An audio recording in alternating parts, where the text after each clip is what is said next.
Hey everybody, today I'm going to do a quick video on soldering, simple, easy soldering.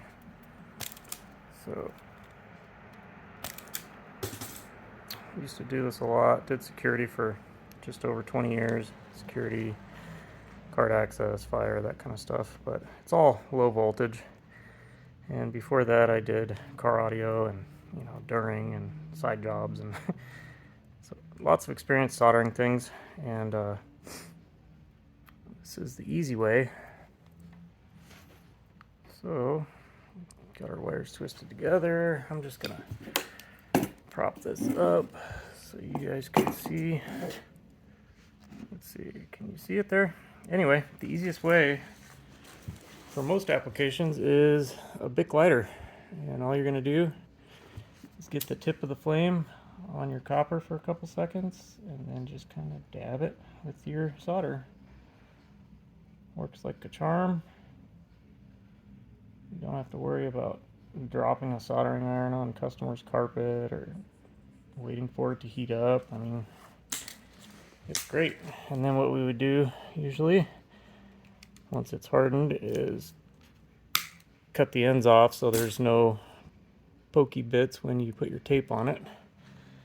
And then you might be wondering, like, well, what if you're outside and you're trying to do this with a Bic lighter? Is it going to work? Here, I'll just do the red and black together and the green and white together. Show you guys. Actually, I'll just do them all together. And what I would do in that case is take the solder, twist it around the wires that you want to solder, and then at that point it frees up a hand, so you can use one hand to kind of block the wind. And I'm going to simulate blocking the wind. You don't want to just put the lighter straight on there, because this will heat it up too quick. The solder will melt and drip on your hand like it's about to do. Anyway, with the wind it won't do that anyway, but there you go. And like if you're wearing a hat, a lot of times you can use that free hand to use your hat to block the wind.